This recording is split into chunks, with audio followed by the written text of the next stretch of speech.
हमारे उद्धव बाला साहब ठाकरे के सांसद जो है वो गैर हाजिर हो गए, संसद छोड़ के चले गए, तो हमको ये लगा कि ये बातें उनके कानों तक पहुंचनी चाहिए। आपके खासदार लोग 9 खासदार लोग जो वॉकआउट किए हैं, उससे ये चीज पता चल गई कि आप लोग को हमारे लिए स्टैंड लेना नहीं है। उद्धव साहब से मिलने के लिए कुछ मुस्लिम समाज के लोग गए थे, बॉडीगार्ड ने साइड में कर दिया। ये शिंदे साहब नहीं करते। ये राजनीति का बड़ा दुर्भाग्यपूर्ण चैप्टर है कि संजय राउत जैसे इतने सीनियर सांसद से इस तरह की भाषा का हम लोगों को बिल्कुल एक्सपेक्टेशन नहीं है। ऐसी भाषा उनको इस्तेमाल करना चाहिए कि उनका जो स्टेचर है उसके समांतर जाए, ये उसके स्टेचर के खिलाफ वाली भाषा है। अब रहा सवाल थाना और मुख्यमंत्री के करीबी है या मुख्यमंत्री के साथ फोटो है। महाराष्ट्र में 1960 में हमारा ये स्टेट बना है, आज इतने दिनों में पहली बार ऐसा मुख्यमंत्री बना है जो सामान्य जनता का मुख्यमंत्री है। आज रास्ते में चलते चलते आदमी उनको हाथ देता है, खड़े हो जाते हैं। इसके पहले भी मुख्यमंत्री थे, शिवसेना के 8-2.5 साल मुख्यमंत्री थे। जब इसके पहले के मुख्यमंत्री ने एक्सेस ही नहीं दिया किसी को, उनके अगल बगल फटकने का कोई चांस ही नहीं दिया, तो कोई कहां से फोटो खिंचवाएगा और कोई कहां से उनकी तारीफ करेगा। आज ये मुसलमान, देखो ये एक नैरेटिव है, ये बिल्ड किया जा रहा है क्योंकि मुख्यमंत्री साहब का जो ये हम लोग उनके वोटर है और हम उनके वोटर है और we are proud to be voter, उनके वोटर। उन्होंने कहा हमको गर्व है क्योंकि हमने जिसको वोट दिया था वो आज मुख्यमंत्री बना है। और मुख्यमंत्री बनने के बाद आज इन 2-2.5 सालों में उन्होंने पूरे महाराष्ट्र की काया पलट कर दिया है। जो आप विकास देख रहे हो, आप मुंबई थाना या महाराष्ट्र के किसी भी हिस्से में चले जाओ, ये विकास महाराष्ट्र के लिए सपना था। इस सपने को साकार करके किसने दिखाया? एकनाथ शिंदे साहब ने दिखाया।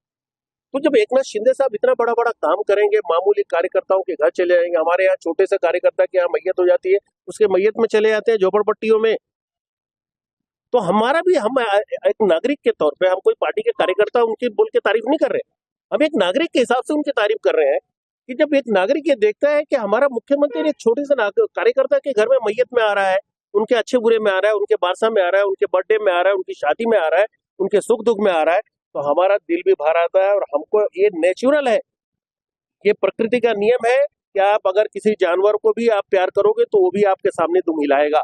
तो हम तो जिस तरीके से उन्होंने आरोप किया कि आप थाने के लोग सुपारीबाज है, जो आंदोलन करने आए थे वो सुपारीबाज थे, लेकिन क्या वजह थी आंदोलन करने की, किस वजह से आपने आंदोलन किया? देखो, हमें जब ये मालूम पड़ा कि उनके 9 सांसद, जब ये वक्फ अमेंडमेंट बिल आई है तो उस पर महाराष्ट्र विकास आघाड़ी के और इंडिया आघाड़ी के लोगों ने अपना जो भाषण शुरू किया, तो उसके विरोध में भाषण शुरू किया। ये भी इंडिया आघाड़ी के घटक थे। हमको ये उम्मीद थी एज अ मुसलमान, क्योंकि हमको ये पता है कि ये वक्फ की जो बिल लाई गई है भाजपा द्वारा, ये बिल सिर्फ डाइल्यूट करने के लिए, लोगों का ध्यान हटाने के लिए लाया गया है इलेक्शन में। बाकी इनके पास कोई काम नहीं है। सत्ता में यही है, डबल इंजन सरकार, ये ट्रिपल इंजन सरकार, सब जगह यही है। खास करके भाजपा, आज इनके पास अगर कोई चेहरा है तो मुख्यमंत्री का चेहरा है। मैं भाजपा वालों से अनुरोध करूंगा कि मुख्यमंत्री के चेहरे को सामने रखकर अपना आगे का काम करो, वरना आपके 50 सीट के लाले पड़ जाएंगे। तो जब इन्होंने ऐसा ये चिढ़ाने का काम किया और हमने जब सुना कि हमारे उद्धव बाला साहब ठाकरे के सांसद जो है वो गैर हाजिर हो गए, संसद छोड़ के चले गए, तो हमको ये लगा कि ये बातें उनके कानों तक पहुंचनी चाहिए। क्या ऐसा कारण था? उस दिन तो कुछ नहीं था, बिल सिलेक्ट कर ज्वाइंट सिलेक्ट कमेटी में जा रही थी, पहले तो नहीं मालूम था ना आपको।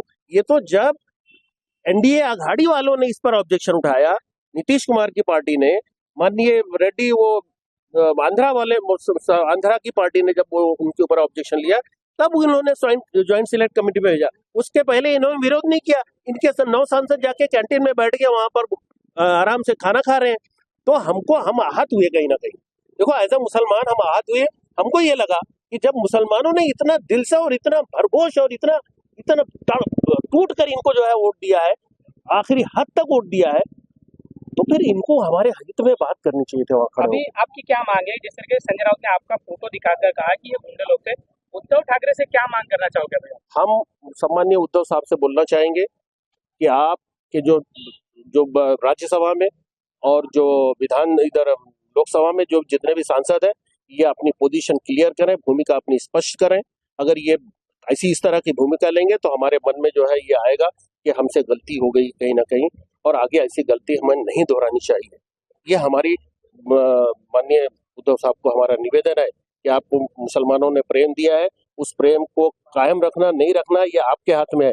और अगर इस तरह का कृत्य हुआ तो आगे आप ग्रांटेड नहीं लेना मुसलमानों का वोट। हमने वोट दिया है और वोट इसलिए दिया था कि हमको लगा था कि जो महाराष्ट्र में आपके साथ जो अन्याय हुआ है, नहीं भाई हमको उसका हक अदा करना पड़ेगा। लेकिन आपके खासदार लोग 9 खासदार लोग जो वॉकआउट किए हैं, उससे ये चीज पता चल गई कि आप लोग को हमारे लिए स्टैंड लेना नहीं है। और ये पिक्चर उसी दिन क्लियर हो गई जिस दिन आपके 9 के 9 मेंबर ऑफ पार्लियामेंट वॉकआउट किए। वक्फ बोर्ड अमेंडमेंट का जो बिल आया था, हर पार्टी ने, अपोजिशन पार्टी ने उसका विरोध किया। हमें भी उम्मीद थी कि आपके 9 के 9 सांसद विरोध करेंगे। और बड़ी अफसोसजनक बात यह है कि राउत साहब सुबह सुबह उठ करके न्यूज पे आके डिबेट की बात करते हैं। मुझे ये चीज समझ में नहीं आती वो वक्फ बोर्ड अमेंडमेंट के बिल के ऊपर क्यों नहीं ज्यादा बात किए, और क्या वो वक्फ बोर्ड अमेंडमेंट के बिल का विरोध करेंगे। उनको वो स्पष्टीकरण देना ज्यादा इंपॉर्टेंट था, ताकि फोटो दिखा के किसी के ऊपर आरोप करना कि भाड़ोतरी लोग है और सुपारीबाज है। वोटिंग के टाइम भी यही दाढ़ी टोपी वाले लोग आपको अपना भाड़ोतरी और सुपारीबाज नहीं दिखे क्या? वोट ले लिए। किस तरीके से लोकसभा में आपने वोट डाला इंडिया अलायंस को, हाँ आने वाले विधानसभा में किस तरीके से उत्तर मिलेगा? रिजवान भाई, अभी ये खासदारगी के लिए जो इन लोग ने स्टैंड नहीं लिया तो ये बहुत बड़ा क्वेश्चन मार्क हो गया है। अभी मैं कल भी न्यूज में देख रहा था, बहुत सारे लोग कमेंट्स में लिख रहे थे कि भाई यार हमने तो दिलो जान से इनको वोट दिया कि ये लोग हमारे स्टैंड ले गए, लेकिन ये लोग खुद वॉकआउट हो गए। तो सोचना तो पड़ेगा और ऑप्शन भी बहुत है। संजय राउत साहब फोटो दिखा रहे लोगों का, तो पहला मैं बोलना चाहूंगा कि वो सुबह सुबह वो क्या करते हैं, खाली फोटो में आते, लोगों में नहीं आते। लोगों में जो रहता है ना, उनसे आप बात करें। फोटो दिखाने का काम, अभी तो फोटो तो मैं भी दिखा सकता हूँ। देखिए ये राजन बिचारे साहब के साथ मैं हूँ, ये देखिए एक देखो उदय साहब भी मेरे साथ में है। और अभी एक चीज और बताना चाहता हूँ, एक नाथ शिंदे साहब की बात आ रही है। देखो अभी देखो इसमें ना उदय साहब से मिलने के लिए कुछ मुस्लिम समाज के लोग गए थे, बॉडीगार्ड ने साइड में कर दिया। ये शिंदे साहब नहीं करते, गरीब अमीर जात पात नहीं देखते, कोई भी आया आओ क्या काम है क्या प्रॉब्लम है, सबकी तकलीफ सुनते, सबसे बात करते। ये इसको क्या मालूम है संजय राउत साहब को।